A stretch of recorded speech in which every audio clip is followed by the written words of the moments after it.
Hello guys, nandito ako sa labas na nakabili ako ng galunggong doon sa Filipino shop. Kaya magluluto tayo dito sa labas ng garden. Ayan no. Ayan, dito ako nagluluto. Kasi maamoy doon sa loob. Kaya dito na lang ako. Ay naku. Takot ako sa talskit. Ano ba yan? Ayan.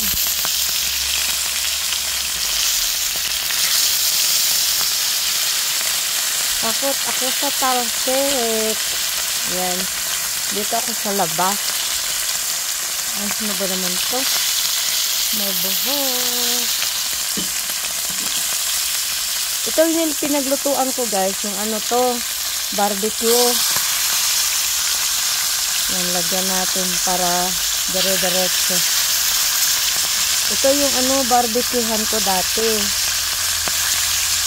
Yan, hindi na magkasya.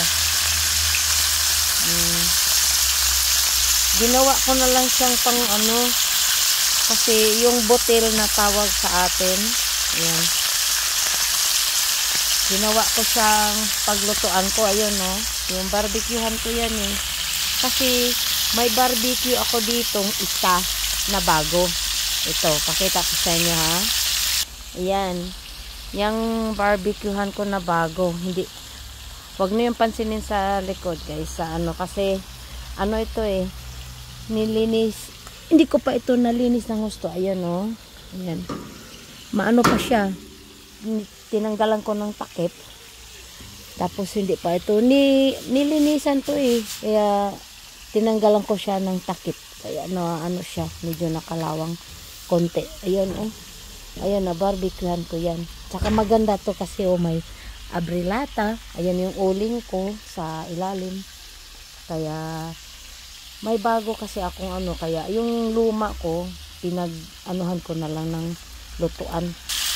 Pinag-anuhan ko na lang ng lutuan para yung kasi dati wala akong naghahanap ako ng flat area, tapos dito nakatayo lang ako, madali lang siyang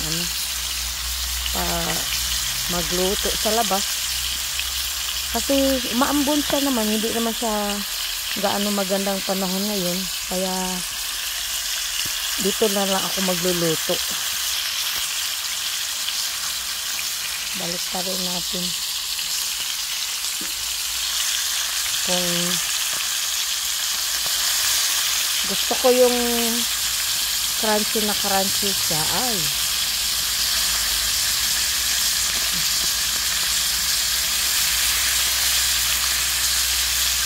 Ngayon ako nakabili ng guys, Gigi. Galunggong. Tawag sa atin galunggong. Yan. Gusto ko yung crunchy siya. Pumunta kasi ako kanina sa Filipino shop o Filipino store. Yan.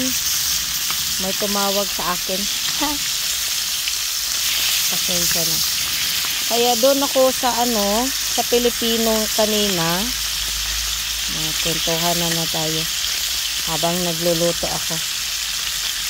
Pumunta kasi ako sa Filipino store. Kaya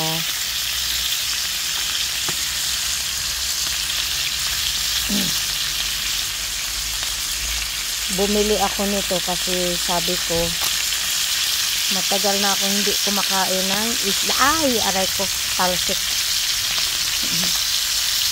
Yun. Gagawin ko yung crunchy guys, yung malutong. Masarap yan. Yan. Malapit na yung maluluto guys, kaya kasi talsik. Nagsaing na rin ako ng ng kanin, ng rice. Kaya ito na lang ang inano ko kasi madali lang naman itong prituhin.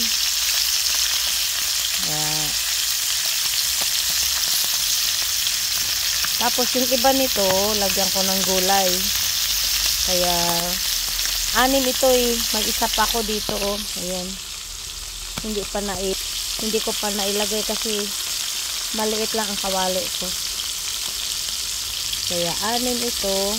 Tapos yung iba nito, lagyan ko ng gulay para may sabaw-sabaw tayo. Masarap ang crunchy. Ow! Talaga itong talsik. Yung talsik ng talsik ng mantika. Ay, nako po. Takot ako talaga. Kaya bihira lang ako magprito-prito. Kasi, yun, crunchy na siya.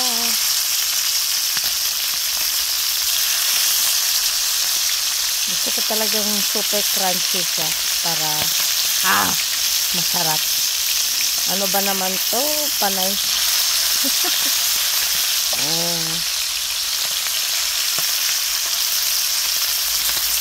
Ewan ko ba? Talsik. Ayan na siya. Super crunchy na yan. Kaya baliktarin natin itong isa. Kasi kaluwiti kasi ako eh. Ayan. Diyan na yan. Ayan na siya guys. Luto na siya. Salamat. Salamat sa papanood niyo mga kapatid. Salamat po. God bless everyone.